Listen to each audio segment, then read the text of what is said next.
kaumnya Nabi Musa itu iman nggak kalau Musa sebagai Nabi? Tidak, jawab saja, iman kan? Ya saya ulang lagi, ini kaumnya Nabi Musa yang iman. Kaumnya Nabi Musa itu semuanya iman kalau Nabi Musa itu Nabi. Ketika Nabi Musa memberi penjelasan detail tentang Baqarah, kan pertama innallaha ya'murukum an tasbahu Baqarah, terus minta penjelasan mereka itu Baqarah yang apa? Dijawab la faridu wala dzikr. Terus warnanya apa? Innaha baqaratun safra. Lalu Baqarah yang pernah dipakai kerja apa enggak? Baqaratul la dalulun tusirul arda wala taskil hars, yang belum pernah dipakai kerja. Kemudian terakhir mereka mengatakan qalul ana ji'ta bil haqq. Qalu padha ngucap sapa kaum Musa, mulai ngucap ngene, al ana ing dalem saiki ji'ta rawuh panjenengan bil haqqi lan kebenaran. Baru kali ini engkau benar, sekarang ini kamu baru benar. Itu kan kafir.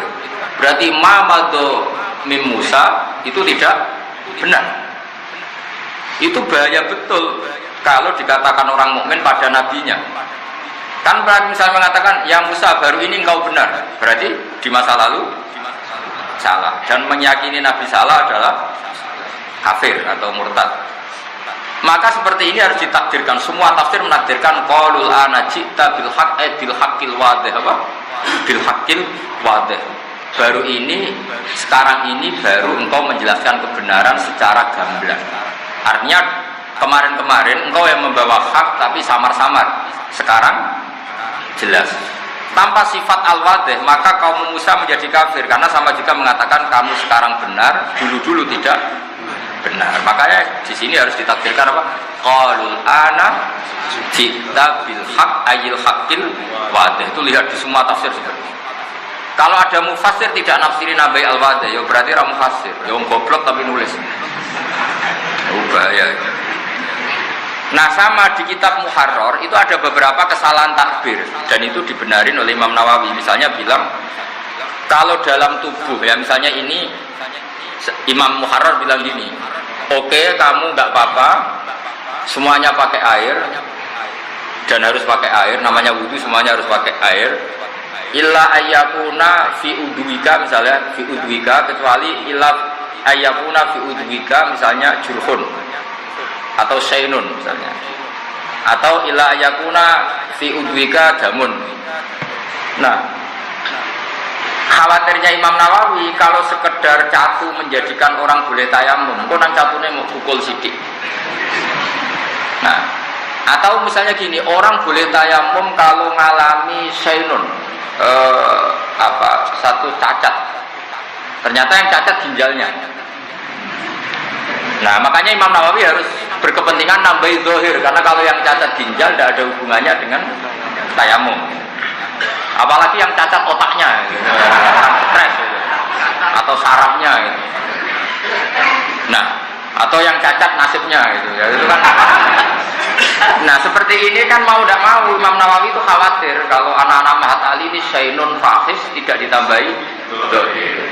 Jadi kira-kira seperti itu. Jadi ziyadatul lafzah, kata Imam Nawawi, sekali saya menambahkan satu lafaz maka harus kamu ikuti, karena fala buddha minha, karena itu satu keharusan. Sama seorang mufassir harus menambahkan dalam qaulul ana ji'ta bil haqq ayil wadih, karena tanpa penafsiran al-wadih berarti kaum Musa meyakini Musa fima madha adalah yakdzib atau kadzib, karena artinya apa? Sekarang kamu baru benar. Mana kira alim nih Pak Haris saiki alim, berarti bisik-bisik bodoh. Nah kalau itu tidak kafir, zamannya dia tahu bodoh. Maksudnya zaman kecil itu. Boleh nih, oh Pak Haris saiki payu rabi, itu boleh, karena dulu kemarin tidak payu itu boleh. Jadi boleh. Tapi Pak Haris tetap menguruskan, orang payu, kangenan milah. Ya orang boleh lah membela diri itu boleh, karena Islam mengajarkan izzatun nafsi, orang harus punya harga diri. Jadi harus bilang kalau kemarin bingung apa memilih, bukan karena anda payu. Kalau dikonco goblok itu pinternya rakar kan, Gus kula niku goblok, kena apa? Mbah kula niku goblok, nak kula luwih pinter ketahui ora sopan. Repot. Mulane kula sakniki mbek wong goblok tambah takzim. Jangan-jangan mereka mereka milih goblok itu ikhtiaron, secara sukare, takut gak sopan sama bapaknya, sama mbahnya. Kan mbahnya gak alim, bapaknya ada alim. Kok aku alim kita kok gak sopan gitu. Ya bagus lagi. Jadi ini bela kaum goblok. Lha bapaknya mau coba badik, putune mau coba mahal itu kan gak sopan. Ya setuju ya. Maksudnya sang goblok wis anggap ae ngono maksudnya. Asline ya ora ngono ya goblok tenan maksudnya ini kan maksa-maksa ben ana harga dirine napa. Jadi ini penting saya utarakan. Jadi kalau dalam ilmu majas itu paling banyak itu majas hadar. Majas ijaz itu kalau dalam bahasa ilmu makna itu sama, tapi kalau di balaghah dibedakan. Ini majas ini, tapi ya sama lah sebetulnya. Jadi apa ya, saya ini kan sering belajar balaghah tapi juga belajar lisanul arabi. Saya juga belajar ilmu mantek. Nanti kelihatan ilmu itu mirip-mirip. Misalnya begini, saya tadi malam-malam apa itu? Sekarang hari apa ya? Malam Sabtu ya. Saya malam Kamis itu masih ngajar di Ma'had Al-Istudiri. Terus Kamis saya ngisi di Al-Wahdah di acara Le'afas. Sekarang di sini, tadi saya di Kudus. Misalnya begini ya, orang seneng Quran ya, seneng Quran kajian dengan semua pondok Kudus, pondok kajian. Seneng Quran itu kan fanatik wakaf karena diajarin oleh guru-gurunya. Sebetulnya wakaf itu memang satu keharusan. Cuma kelirunya kita, kadang anggap yang harus itu wakaf ya. Sebetulnya bukan wakafnya yang harus itu. Yang harus itu kepastian makna. Yang perangkat lunaknya mau tidak mau kita punya istilah. Terus kita istilahkan wakaf. Sebetulnya kalau dalam disiplin ilmu balaghah itu namanya fasl. Ya di balaghah ada kitabul fasli wal wasli. Kalau di ilmu makna namanya taktek. Taktek itu dipotong-potong. Nah, terus orang Quran menyebut itu wakaf. Nah, kenapa saya nerangkan ini? Karena banyak orang salah paham. Dikira wakaf itu satu hal yang sakral. Sebetulnya memang keharusan. Fala budda, cara Imam Nawawi fala budda. Misalnya gini, sama tak beda ya. Nah, ini relax saja. Saya tidak beda Pak Haris karena kalau keliru isi-isi guru kok keliru. Jadi sampai enak keliru pantas. Ijek santri anak keliru kan pantas. Misalnya begini, kan nggak mungkin misalnya alhamdulillahilladzi anzala ala abdil kitaba wa lam yaj'al lahu iwaja qayyima. Coba kalau kamu baca langsung tuh maknanya begini, walam yaj'al lan ora gawe sapa Allah lagu maring Quran, ora digawe iwajan ing bengkok. Qayyiman ya ora digawe ing jejeg. Karena kalau dibaca langsung itu ada tasallutul amil alal ma'mul. Berarti lam yaj'al juga mengamali lafaz qayyiman. Berarti Allah ora gawe Quran, yo ora gawe bengkong, yo ora gawe jejeg. Itu kan kafir betul.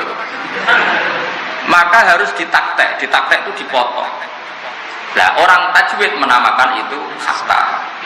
Liyane asim itu wakaf. Sebenarnya sakta sama wakaf itu sama persis. Wong tajwid itu sing ngotot, nara bukan jenis sakta, nak bukan jenis wakaf. Itu kan wong tajwid saja. Sebetulnya kalau orang makna itu kepentingannya hanya satu. Dan Allah tidak menjadikan Quran itu bengkok, berhenti, orang mutakalim ngambil nafas atau tidak bengkok itu maknanya qayyimah jejeg. Karena orang itu kalau ditaktek itu pasti paham. Misalnya saya ngomong ke Haris gini, Res kamu jangan beli gandeng di Pati. Terus saya jeda juana, maksudnya jangan beli di Pati tapi di. Kalau ngomong saya tak taktek loh, tak jeda.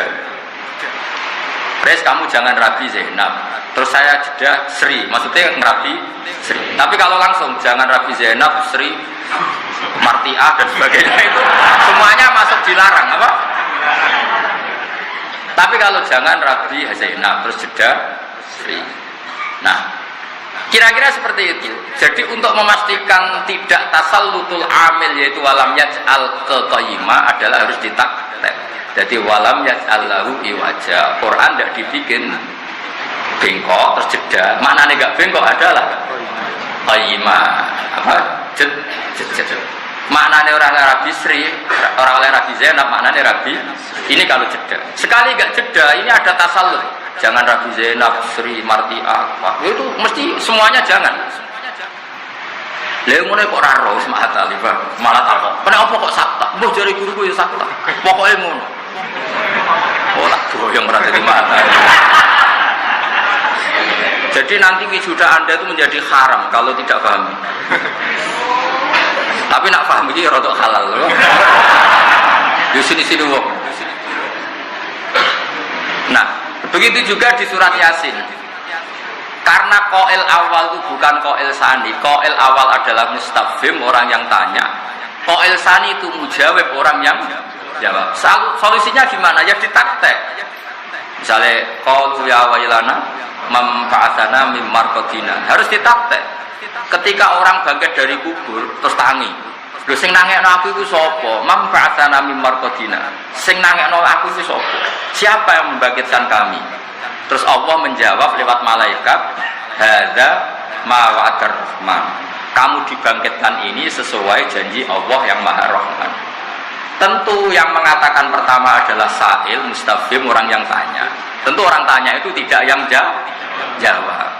Maka supaya tidak jadi makalu-kaulnya satu orang, ditaktek. Jadi manfaatana mimar kodina sing nangekno aku sopo, terus dijawab hadza. Nah kalau dibaca langsung maka nggak jelas ini omongannya siapa, omongannya mustafhim apa omongannya mujawib. Jelas ya? Artinya wakaf sakta ini memang keharusan. Nah karena kelasnya anak-anak itu nggak ngaji mahatali, pokoknya kayak cilik pokoknya ngono tuh.